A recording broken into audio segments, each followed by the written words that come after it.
What's up, everybody? Welcome back to Trust the Profits here on YouTube on a Friday night edition of Doubling Down, and we are going to stretch out Doubling Down. I got some special guests, which we'll bring in here for you one by one. Michael and Vinny are here with us on this Friday night to look at the Futures Pick 5. Guys, I thought this was pretty cool that they combined these 5 races into a nice little sequence across the country. You got Belmont, Keeneland, and Santa Anita for your Saturday. And I just broke the news to you that the single we had first, who was Pharaoh is out, will be scratched. Did you guys think that was your single in right leg one? Yeah. I thought that horse was. I thought that horse was a lock. So that's it's unfortunate that horse is scratching. Hopefully we see that horse again.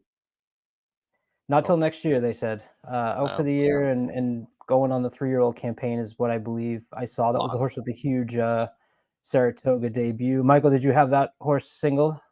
Yeah, I was kind of interested in one of the other horses outside, like maybe depending on the rest of my ticket looked like, but like she seemed like a lock, so that's disheartening. It absolutely is. Before we get into leg one, I just want to let everyone know that if you swing over to ironbetsracing.com, they're going to be launching a new platform for horse players. Wager anywhere on over 400 tracks. You can go on there right now. There's going to be a free giveaway. If you put in your email and use the promo code TRUST, you will get a free $25 bet, courtesy of Trust the Profits, when you sign up. And the platform will be going live soon. So keep your eye out for that. Go sign up with your email, and you'll get the heads up when the platform goes live. As I mentioned, we're talking about the pick 5 for Saturday. We'll start off with the Frizette Stakes. This is leg 1 over at Belmont at Aqueduct. As we had talked about, the heavy favorite is scratched. And we've got a new friend, Sean Patrick Nolan, jumping in as well. Sean, we're just diving into leg 1. Good to have you along. Wonderful. Hey, guys, how are you? Great to be in. How are you, Sean? Good, very good, man. Sean, I just broke the news to them that who I thought could be a single in leg 1, Senza Parole, will be scratched tomorrow, along with the 6, Paradise City.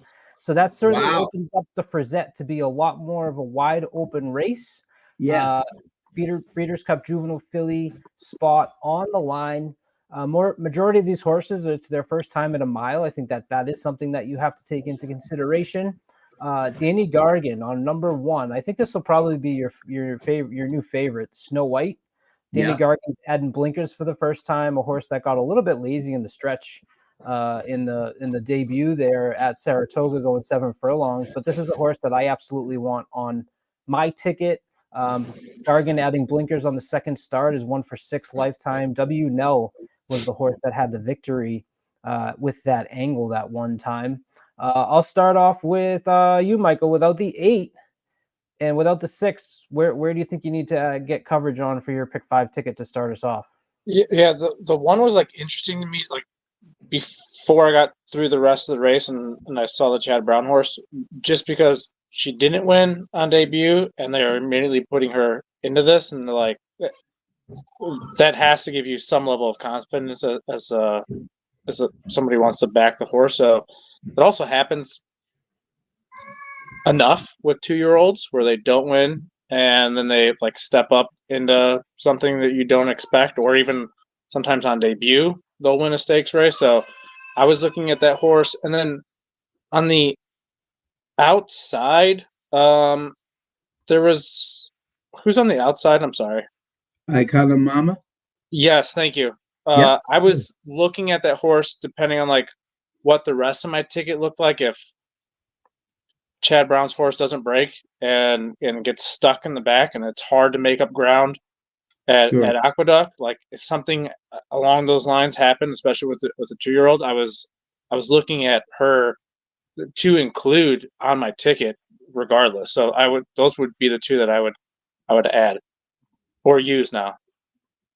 Yeah, I would agree with that. Inside and outside. I had one more that I'll use that I'll hold off on. Vinny, you're doing some handicapping last minute because you thought you were going to walk into this show, I thought that single the 8 and be all set. So I'm gonna be honest with you. I think I may single still. Okay. I still may single. The 1 is interesting with the Gargan horse. With that horse might be the reason I don't single, but I might just go back to the Queen's MG. Mm. You take out the spin away over a sloppy track, which I believe it will be tomorrow. Horse already has a win at Keeneland. I know it was only going it was going very short. I think it was 4.5. But you take that race away, the other two races are very, very good and could win and could beat this field here, especially without the 8. So I'm like, even though I was gonna single the 8, but I really can't believe the morning line on Queen's MG either. I don't think there's a shot I mean, I know there won't be any more because the 8 scratching. But I thought this horse made sense as your logical second choice. And you're gonna give me a graded stakes winner as probably 4-1 now, maybe, based on who's left. I'll take that. I feel like we're starting to do stuff, Vinny, with the Queen's MG that we did with Fierceness, where it's like, well, you can make an excuse here for the muddiness, and you can make an excuse for that 7th place finish with the tough start. What's the Queen's MG done wrong? Obviously, that maiden breaker at 4.5 furlongs. This is a mile race, and you're stretching out for the distance. I guess that could possibly be a question on the Queen's MG. Sean, where did you land? I'm out on Snow White, the Danny Gargan's horse there on the rail. Definitely, if you thought this horse was an interesting one, Quick Kick ran a great race today versus Immersive down there.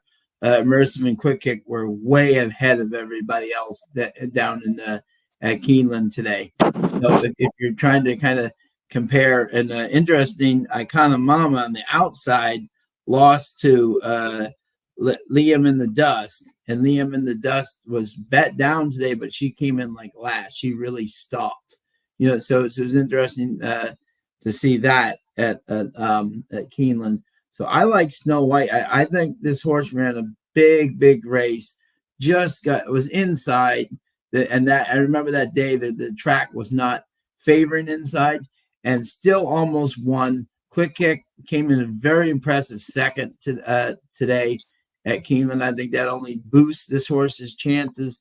And with the 8 out, I definitely think the 1 is definitely the one to beat. And even as Vince says so properly, the Queen's MG lost to Immersive in the mud. I'm not going to give, that's not a bad thing. You put her back on fast track, she's going to be very tough. So, but I was 1 and then the 2. 1, 2 were kind of my first 2 plays of the day here.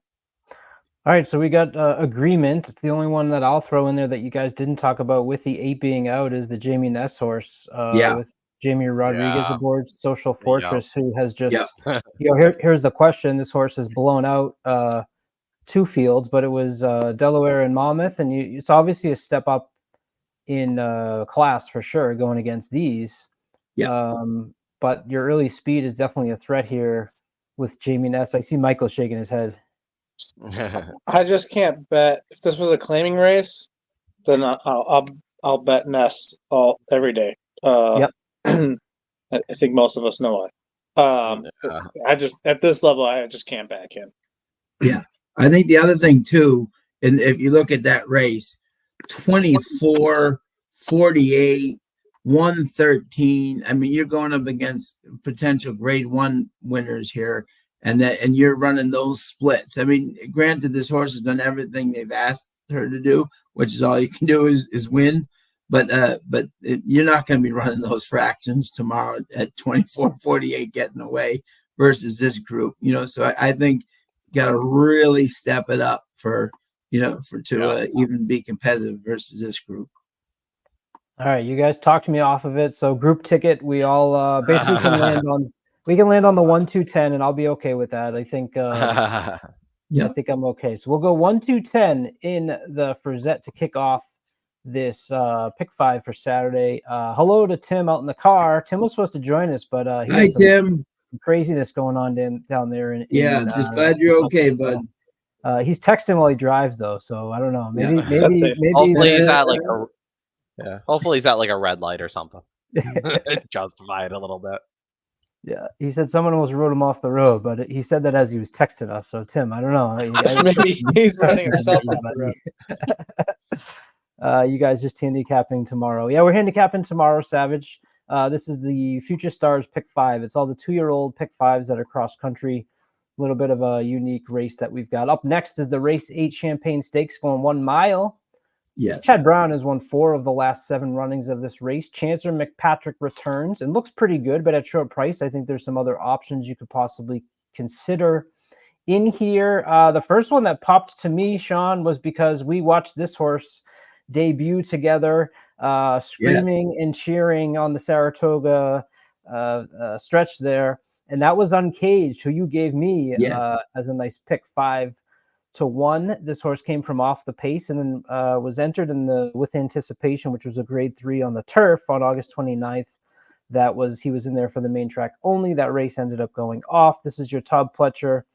You do have a switch and jockey. Irad rode Uncaged on that particular day. This horse is sired by Curlin out of a Pioneer the Nile mare. Sean, you gave us the tip on Whitney weekend. You got a tip for us tomorrow?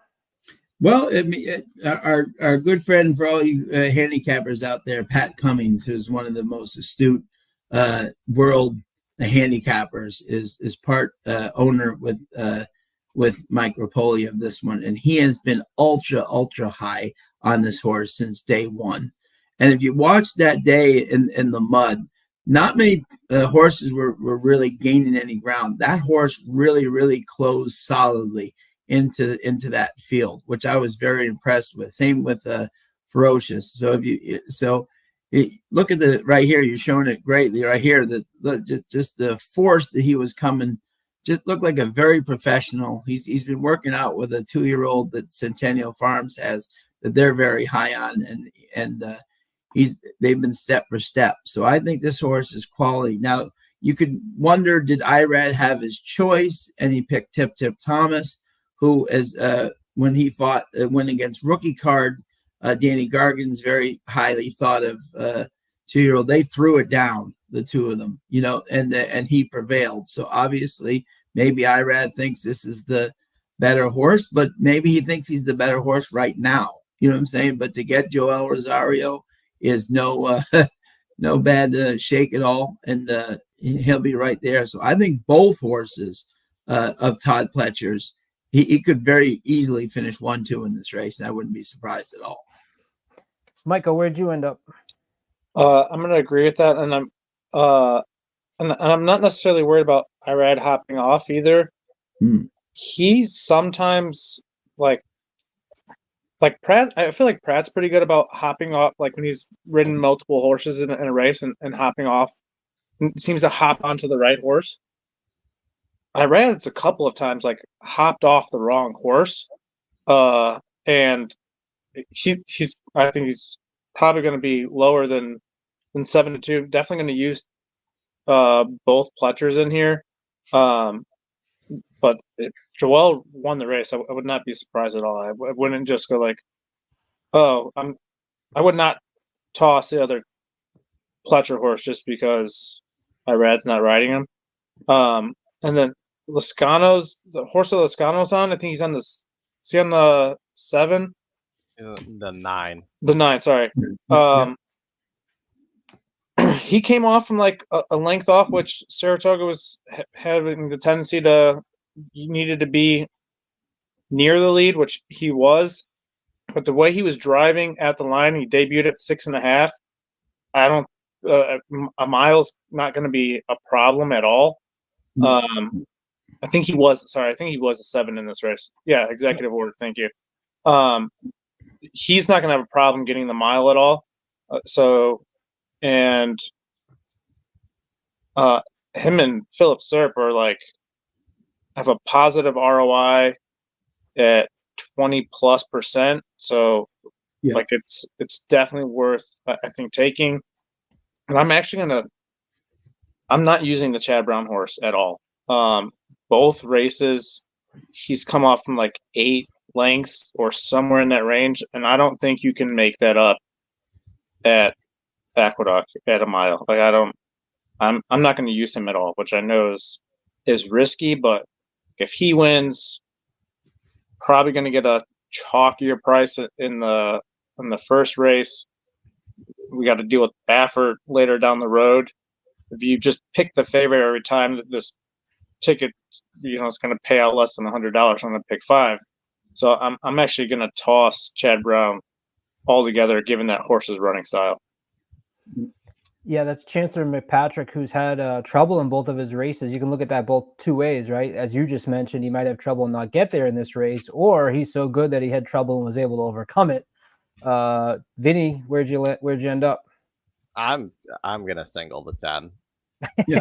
Yeah. I think of all of these horses. So I do like Tip Top Thomas, but I don't like that Rookie Card didn't improve in his second start. That was really concerning. Rookie Card came back and basically ran the same race and finished second again. And like he went off at like 3 to 5. He had no business finishing second that day. Like he just simply didn't improve. So it worries me that maybe that race wasn't as great as it looked originally. But the way Chancellor McPatrick's run, I think of the horses in this race, this is the only horse in the race that I think is on the Derby trail next year. I don't see. I think there's a lot of horses with Uncaged. I will say Uncaged would probably be my second choice here. But because of the price, I think like if I'm gonna use the 10, I have to single. But besides that, I don't see anybody that really wants to go 2 turns down the road. A Tip Top Thomas looks like he's probably gonna like a mile's probably the most this horse wants.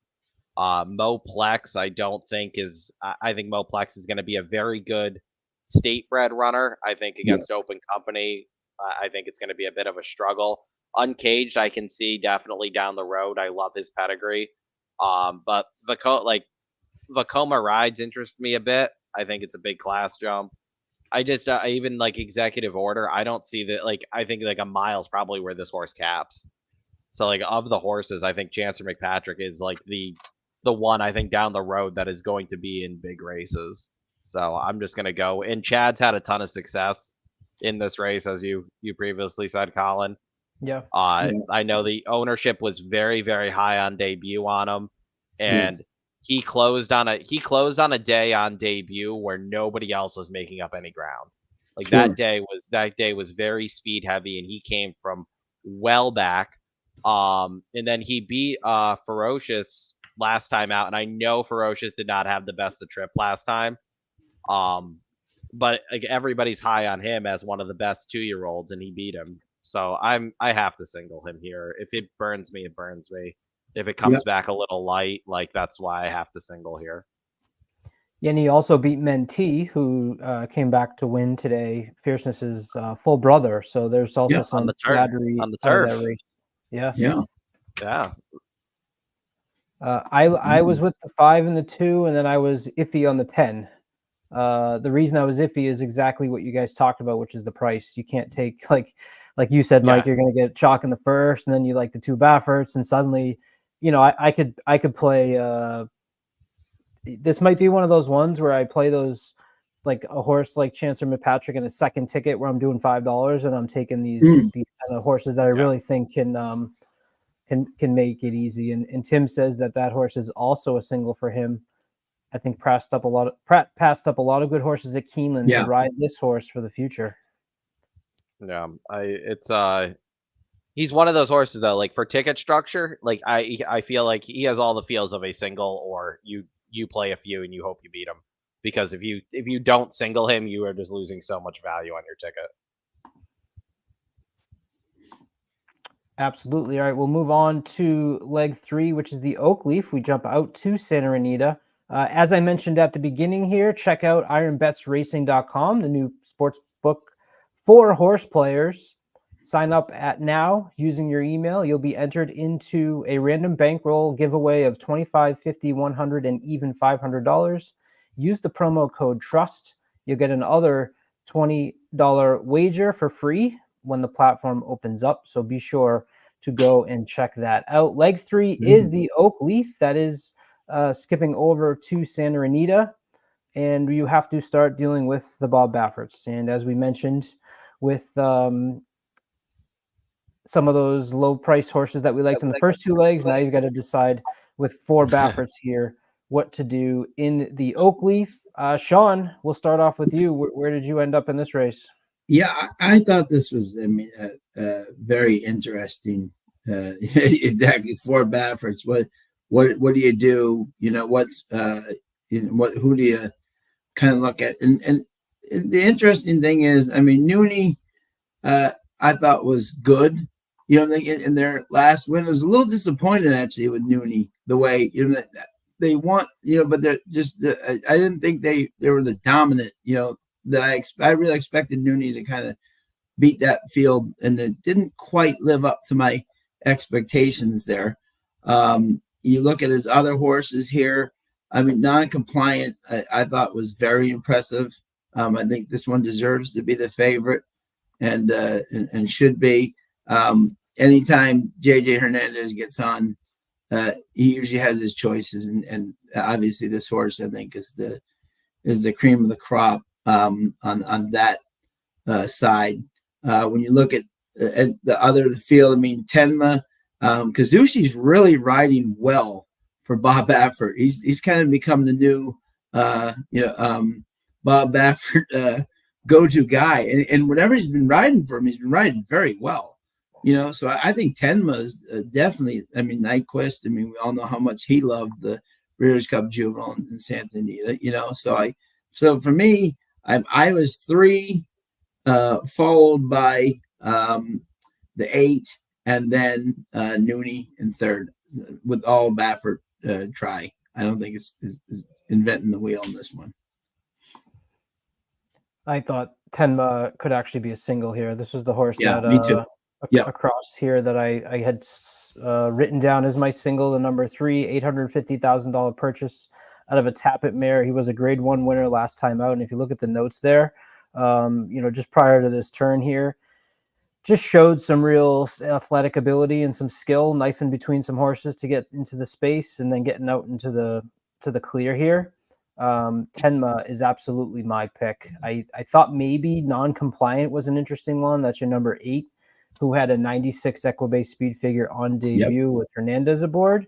Those were kind of the 2 that I landed on. But as I talked about, where this could start to get chalky, if you're going to use a horse like this then you got a single. So, Michael, where'd you end up? I'm debating singling Non-Compliant for the reason that JJ is the one that is on and is staying on. I feel like Baffert usually says, here's who I want riding, opposed to the jockeys. I'm sure obviously the jockeys can say yes or no, but feel more times than not, Baffert's telling the jockeys who he wants riding who, especially when he's got multiple horses. He had to do that with Improbable and whatever. Who else was with Improbable? 1,000 Words, and yep. I think he had 3 in the Derby that year. And so that speed fig first time out, JJ still riding. You can't take all 4 of them. You're just gonna have to guess, and that speed figure is significantly higher than everybody else. Yeah, it absolutely. That's the note I put down. It stood out as a 96. Yep. Absolutely. Off that. Yep. And you're watching that replay here, Vinny. Which Baffert did you pick? Yeah. I kind of agree with the 3. Tenma. She looked good. Same. I feel like I think it's that Baffert or Non-Compliant. I feel like Nooney would have a better jockey than Martin Garcia if this horse was going to win. Legit. In my opinion, that's the only other horse I thought was interesting was the 5 in the air tonight.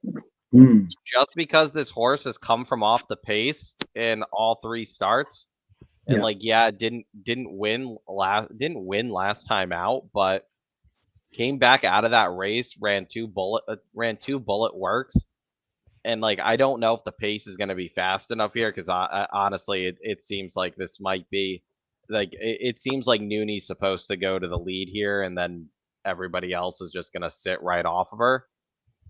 So I don't know if the pace gets. The pace isn't going to get hot. I don't. Baffert horses don't get in the pace battles with each other.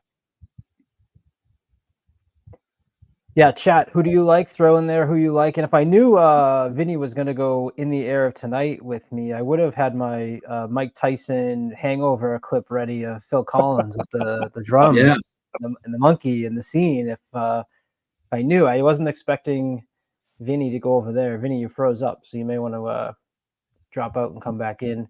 Yeah, Rodney Evans likes the 3 as well, Tenma. Yeah, and the one thing, I know you guys had mentioned the speed figure that we got on non-compliant with a 96.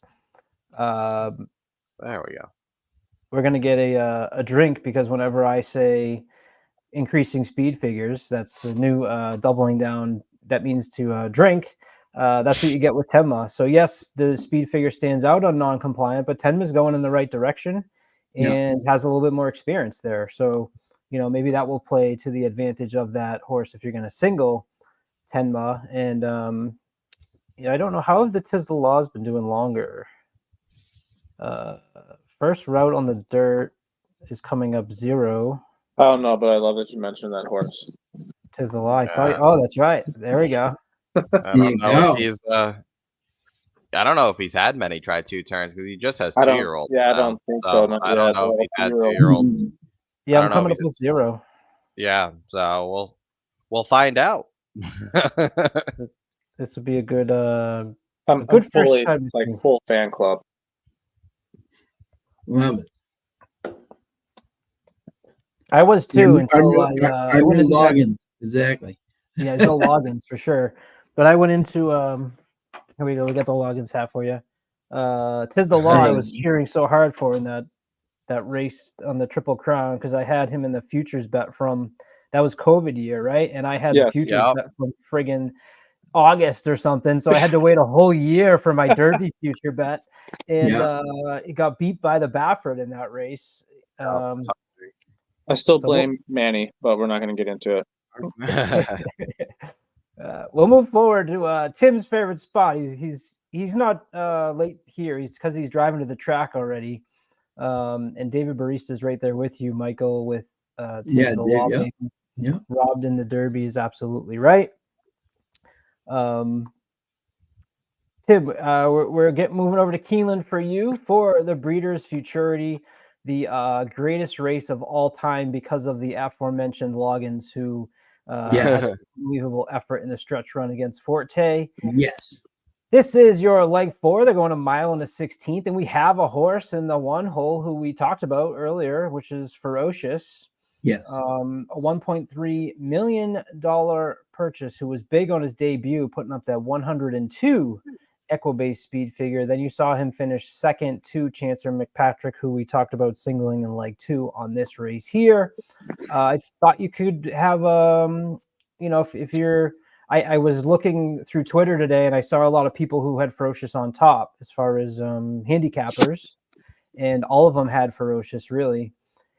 I thought that there was a little bit more options that you could go, and this is probably the leg, especially if you're going to like a Baffert in the last, that maybe you do try to find a price. And I landed on my price being the number 4, Handsome Pants. This is a Kenny McPeak trained horse with jockey Brian Hernandez aboard. I thought he had a real game effort first time out in that first start. He was behind traffic on the turn. He was bumped a little. He battled and pulled off, and he had that victory at a mile and the 16th, which I put a lot of stock into. His average class of 85, obviously not average, it's just the first race that he had, is tops in this field. I think you're going to get, you get 10-1 on a horse, especially if people are hitting Ferocious hard, who's interesting to me. He is the number 4 here, I believe. There he is. Right there, caught in between traffic, battles through between them. And really had a nice game effort here his first time out. So Handsome Pants for me is one that I absolutely wanted to use. Sean, where'd you go? Yeah, no, for an upset, I had Handsome Pants definitely in my trifectas, and I was very impressed by that effort, especially for a young horse doing what he did. So he was in my There we go, top Rodney. three. I Rodney's I got I, it too. I do believe that, and I'll still say it, I think Ferocious is the horse to beat in the Breeders' Cup Juvenile until Okay. and then I mean that last race, I don't know what Irad did, right? But somehow, like maybe the horse, like he was coming, then he took him back. Even Miramati said like he's falling back, and then all of a sudden, in the last 50 yards, just comes bursting at McDavid, and like another 5 feet, he's past them, right? I mean, that's how much talent this horse had. I mean, if you watch the move right here, you can even see him on the outside. He's way out, and then he just falls back, and you think, okay, he's not the horse that everyone said he is. Right now, watch this right here. Watch this last like 50 yards. All of a sudden, this burst comes out of nowhere where he's coming right back at them, and Connor gets the jump on him, but he's right with him at the finish despite falling backwards and coming back. So I think this horse is the real. Now again, this is the first time he's gone around 2 turns, so this will be an interesting to see how he handles that.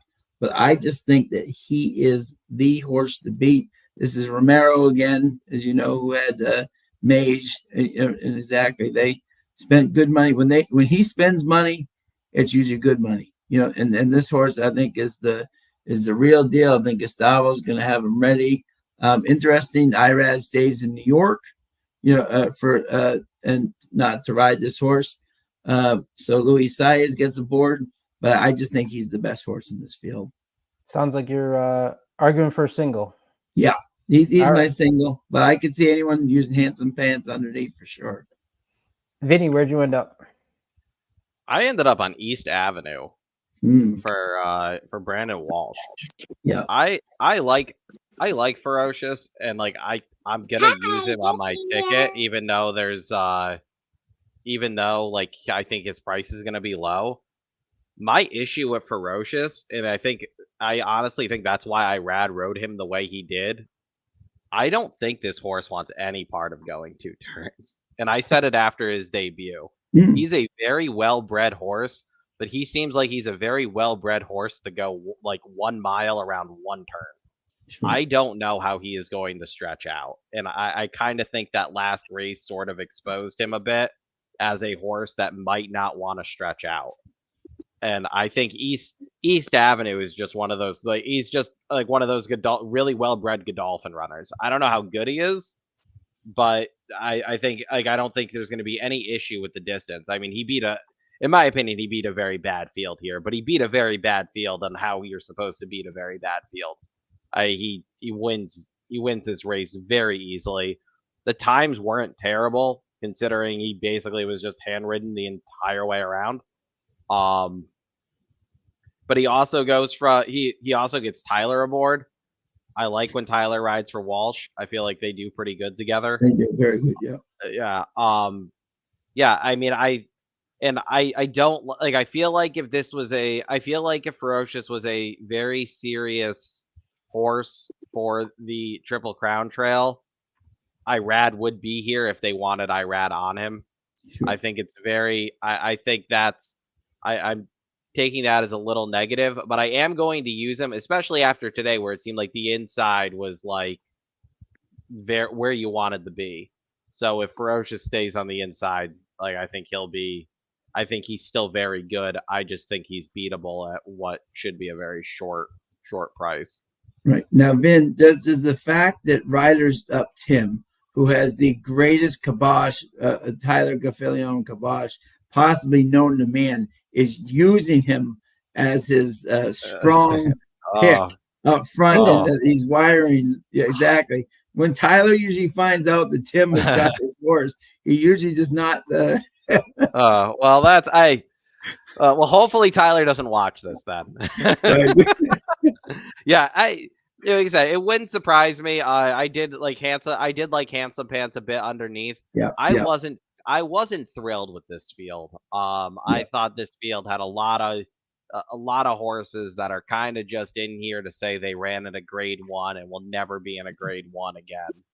I'm not big on most of this field.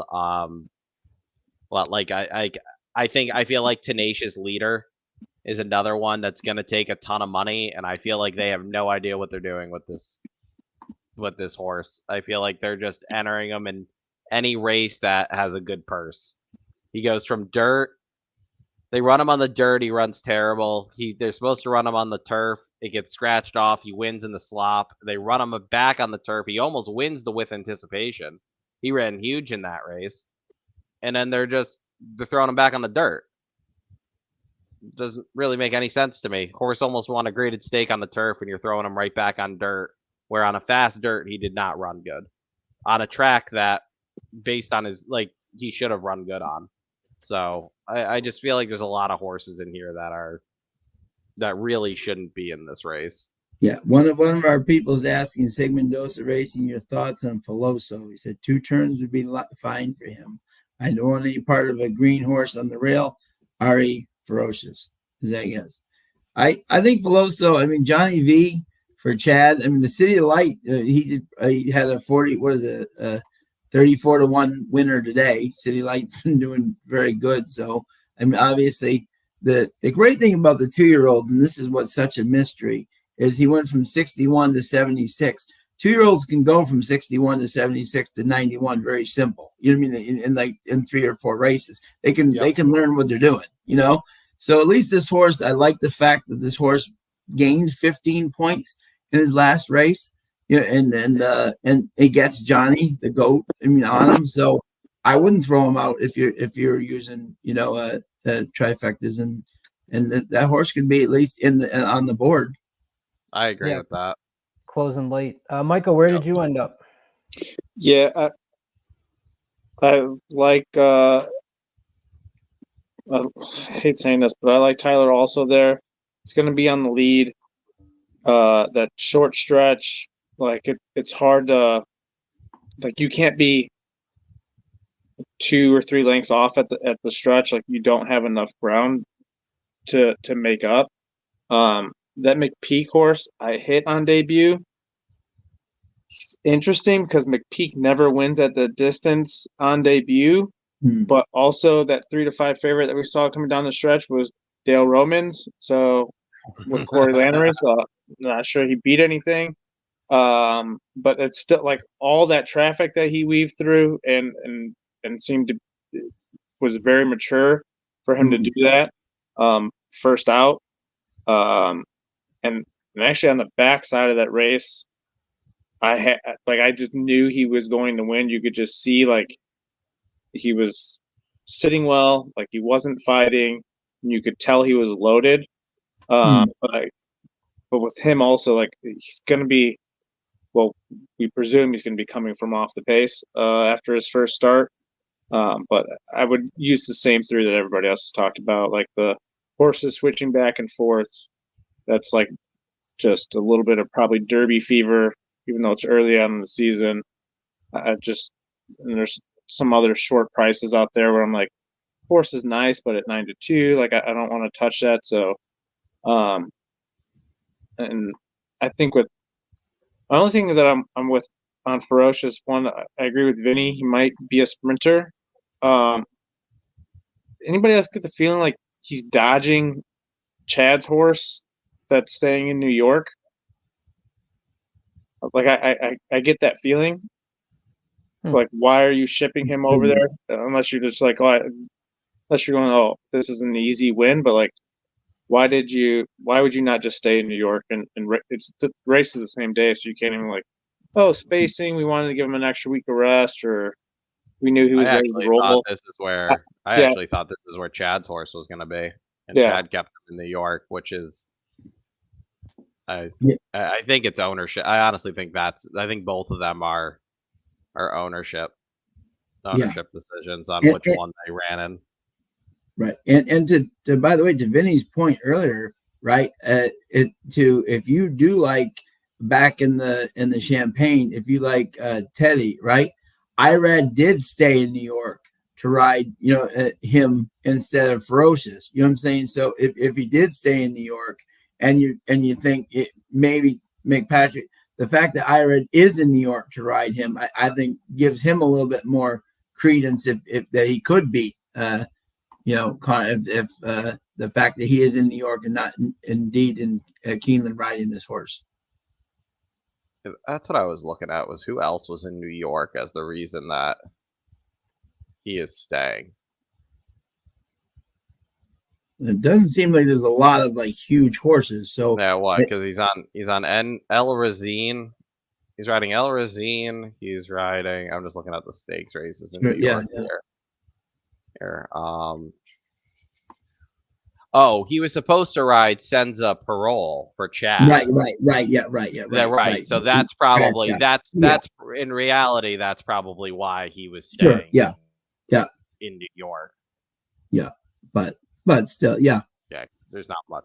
There's not much outside of that I think he's on tomorrow in the stakes company for New York.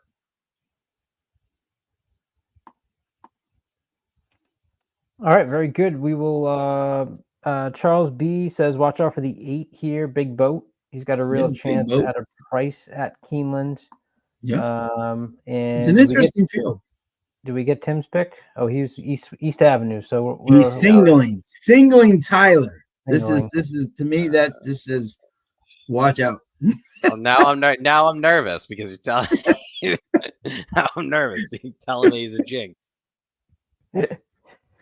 Last leg of our pick 5 for all the 2-year-olds is back out to Santa Anita for the American Pharaoh Stakes. Baffert has won this race 12 times as well. And he brings 3 more horses in here. There was one that I think in this race you have to single for me, and that was the one McKinsey Street. I'm actually going to go against the Baffert. I think Tim Yakteen's got a shot here with the horse who put up 100 in Equibase Speed Figure last time out, and he was second to Gaming. Gaming's an extremely talented horse. And McKinsey Street was the one who I was picking. So I'm a Kazushi Kimura fan again, Sean. Here out in Santa Anita. The other one that I actually thought was pretty intriguing as I was watching the replays just prior to coming on live, this was the number 5, Emerald Bay. That would be the Baffert who I thought was interesting at the, it's that other Baffert. $700,000 purchase. Sire by Nyquist. Source was inside, and I'll pull up that replay at Del Mar, and a maiden special weight 75K. Was one that I thought could make an argument for. I think the other big one is going to be the Getaway Car, number 7, and you kind of have to make a choice if you're going to go 7 or 1. But I think if you go with the 1 and you want to use a horse like this, the number 5.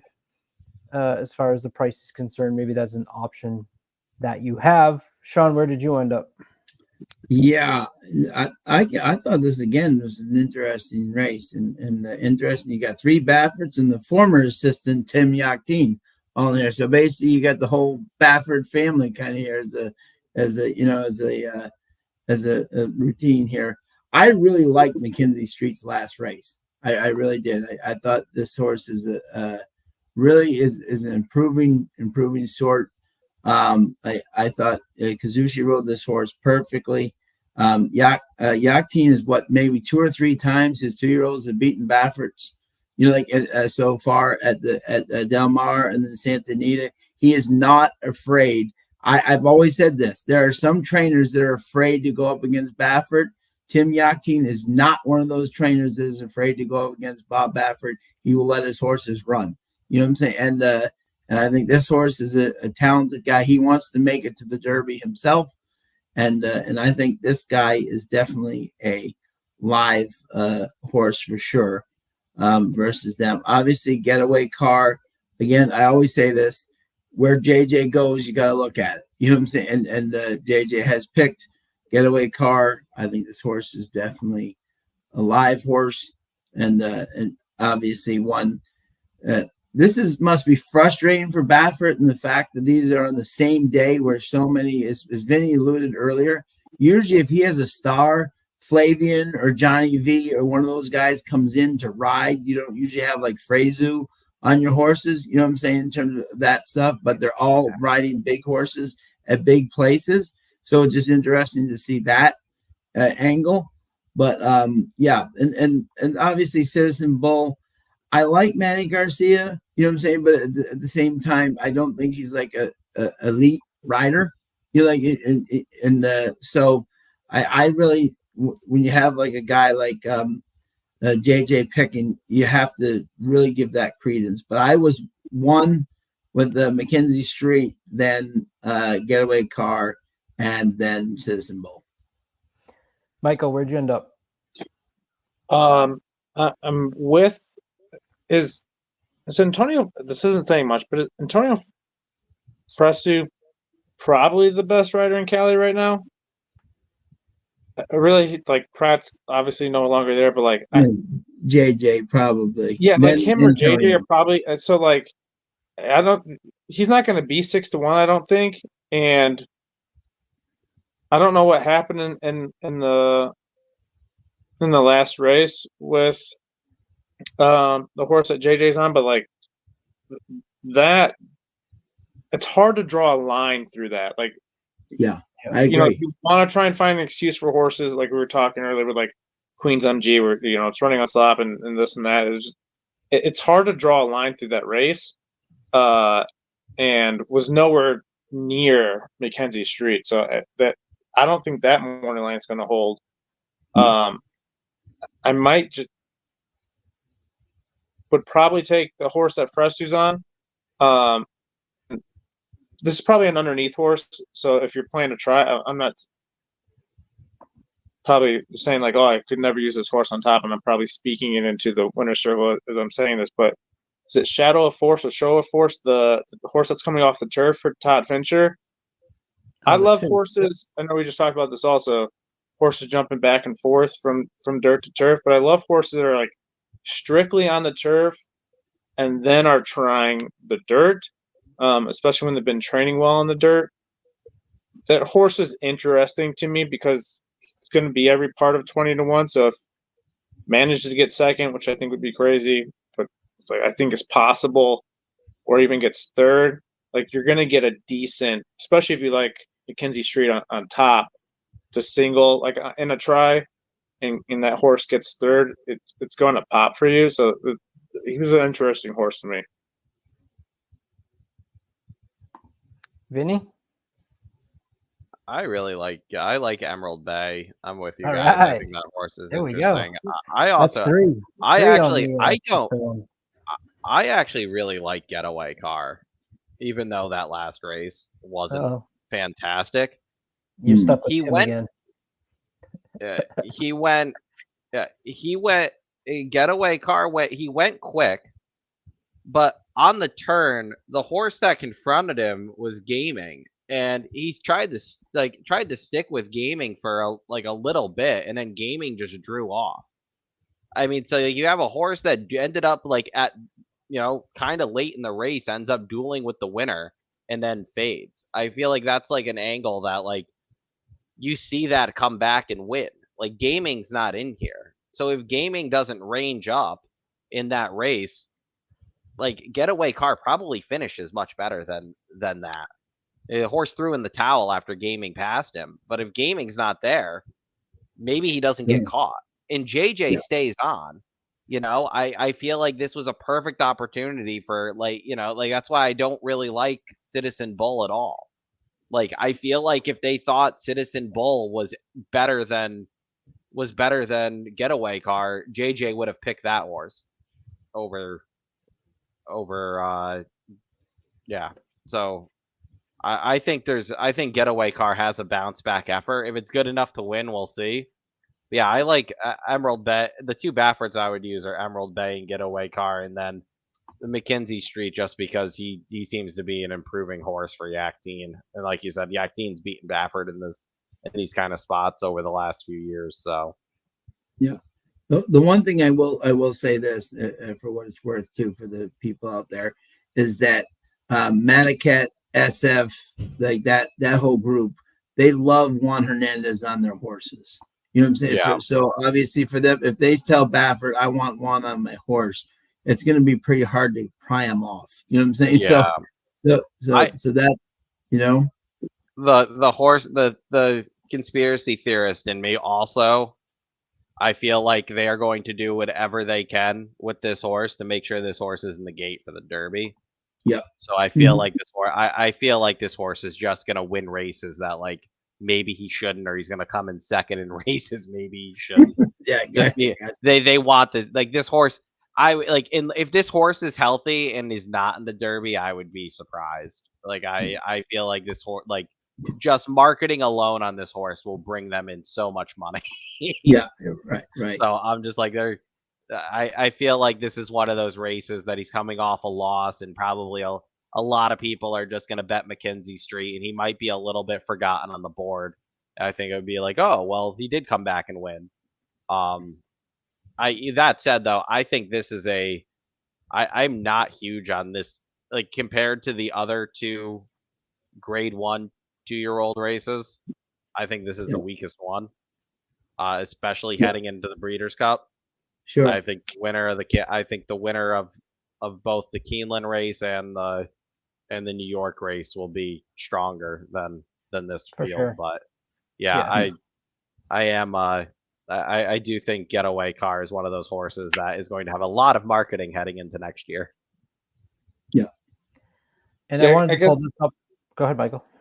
The only thing I'd say about Getaway Car is if he can rate a little bit, because he was, and I know Delmar, you always want to be on the lead, but like he ran 21 and change at 7 furlongs, which he went. You would hope, like that's for a 2-year-old, like a 3 or 4-year-old sprinting at that distance, sprinting at that or that fast of speed, they should be able to sustain that. But doing that as a 2-year-old, you're gonna fade. So, I wouldn't use Citizen Bull. He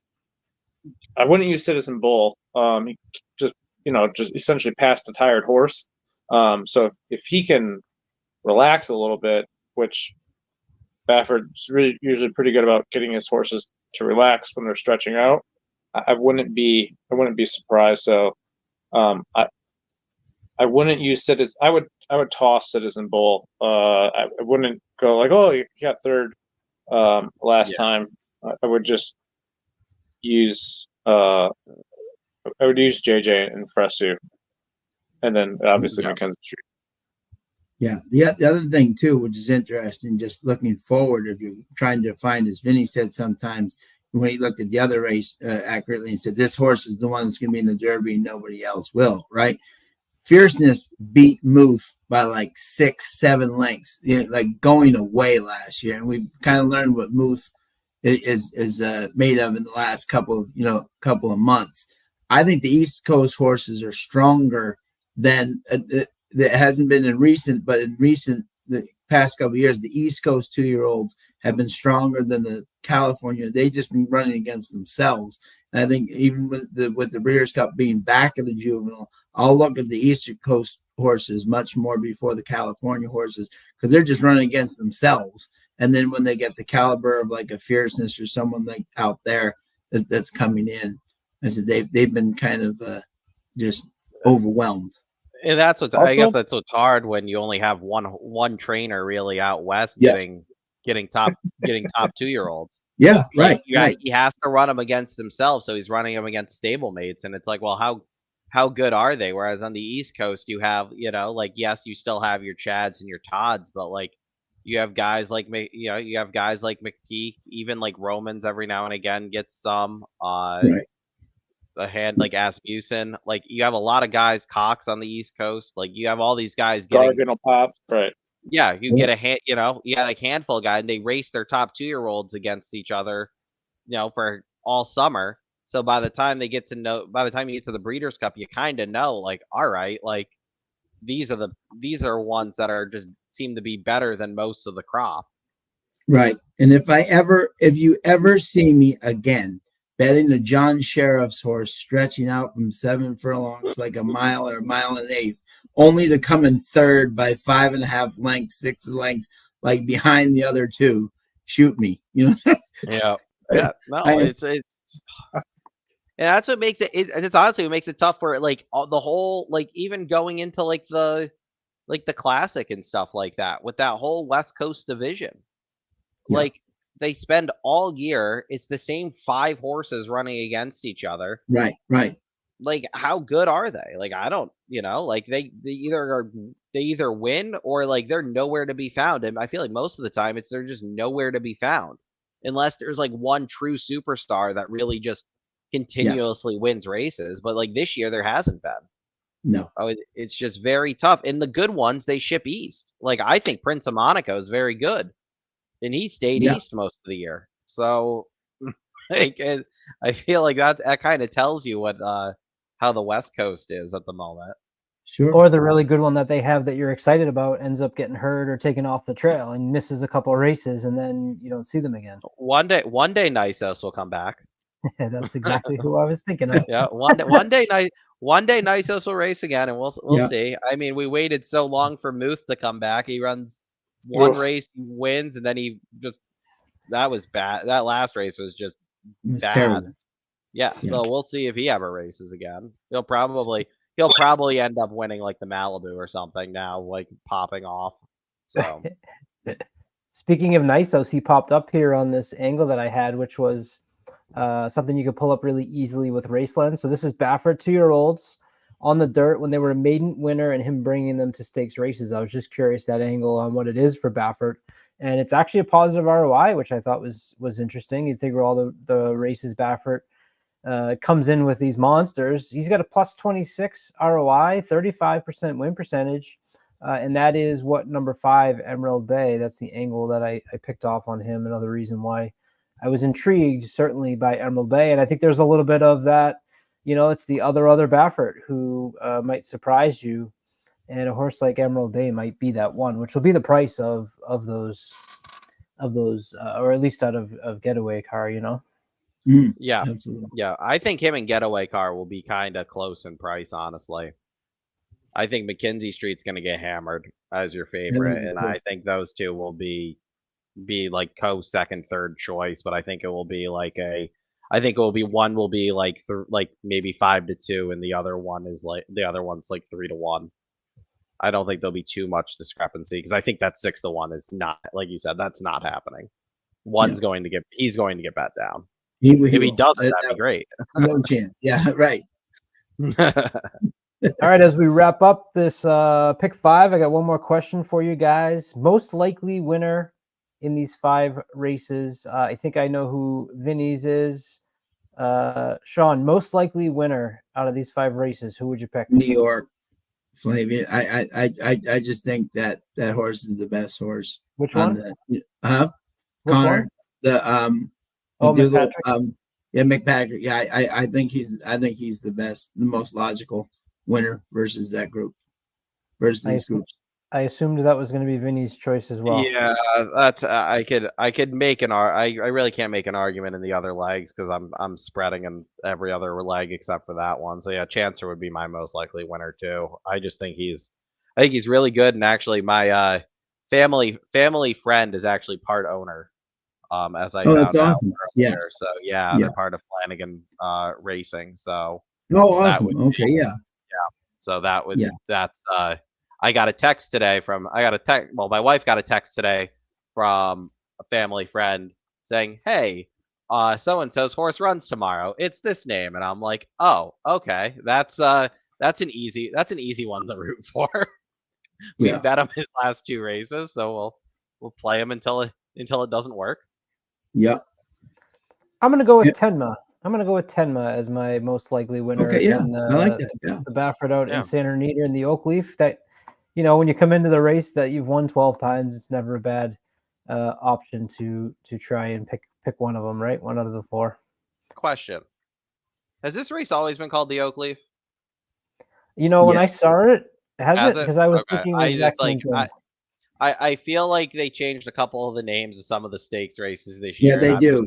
No, I believe this one is this one's current for the fillies. Okay. Yeah. I'm just like I don't remember. I know I've watched the race in the past. I just so I'm just like I don't remember it being called the Oakleaf. Prior to 2012, it was the Chandelier Stakes. That's what right. it was. The Okay, that's what chandelier. it. Yeah, that's Yep, right. Yeah, that's right. Yeah, that's what it was. Okay. Yep, that's where yeah, I was just like, I'm like, I feel like this had a different name at some point. It's like yeah, I forget yeah, the old name of the American Pharaoh too. yeah. I forget Oh, what that used to be called, but I had yeah, just looked at that too before we started. It was I was the I'm just like because they did that with the I mean they did it with the Awesome again this year. I was like, this Right, doesn't seem like I'm like this used to be the Awesome again. What happened here? right, So right. it was the Norfolk Stakes. I The actually didn't. Norfolk Stakes. Yeah. yeah, yep, You that's know what it what's was. happened is that Baffert, we don't really pay attention much to the names anymore because it's like, okay, great, Baffert's got four, and and the races just run into each other. You know? Yeah, right. Then like and then his horses only run a couple times. So it's just Right, like, right, right. like they'll win the horse will win, one of his horses will win here. They'll go to the Breeders' Cup, and then we probably won't see them until late February, early March. The Like the that's like interesting that. thing is this will be interesting is that he will run into this problem though a little bit is that does he send one of them east because now that the Breeders' Cup has said if there's 5 or less, you get 50% of the points. You know what I'm saying? Mhm. Basically saying to Santa Anita, hey, wake up. We need more horses than just Baffert. You know what I'm saying? So Yeah, so it'd be interesting to see if he has to send one of them east. I'm saying because if they only have like if 4 of them are his and they're only getting 50% of the points or 20%, they're right. that's a little bit of a The the issue is though is he gets so many that he'll just like, yeah, hey, like I want this horse, like I need to get at least 5 in here. I'll enter 5. Like I feel like that's what's going to happen is you're going to yeah, like you will. I feel like in the next couple of years you will get a full field of just Bob Baffert horses in right, one of these stakes right, or in one of these prep races, and it's going to be like, okay, like clearly this one's just going to go to the lead and the other ones are going to race for second. Like right. yeah, it's And not good. Maybe he will. I mean, I feel like it's tough to do that because at like the same time, it's like, well, do you go against all the competition early to see how good you are, or do you wait and yeah, you get to the big race and you hope that when you get to the big race, he's as good as he's been. yeah, That's why I always like one of my like when Chad I feel like ships horses to Keeneland after after a couple prep races for the bluegrass. I feel like those are his horses that he's like, okay, these are like I know these are good horses. I feel like he doesn't ship those type of 3-year-olds to Keeneland for the right. bluegrass No, absolutely. Right. unless they're Absolutely. really good. They're So like legit. Yeah. that's kind of where I was expecting. That's why I kind of was expecting Chancer McPatrick to go to Keeneland rather than go to rather than running the Champagne. I get why he's staying home, but like that was one of those things because I feel like if Chancer McPatrick wins, I don't think he ships out to California. I Yeah. think Oh he yeah. I think I think if he wins, I don't think they ship him unless he wins very very easily and the Yeah. rest of the crop does not look great. I think they kind of just wait. I think their plan with this horse is Derby all the way. So I don't think they're going to ship him out Yeah. west No, no need to. unless it's Yeah. a guaranteed win. Interesting, interesting. All right.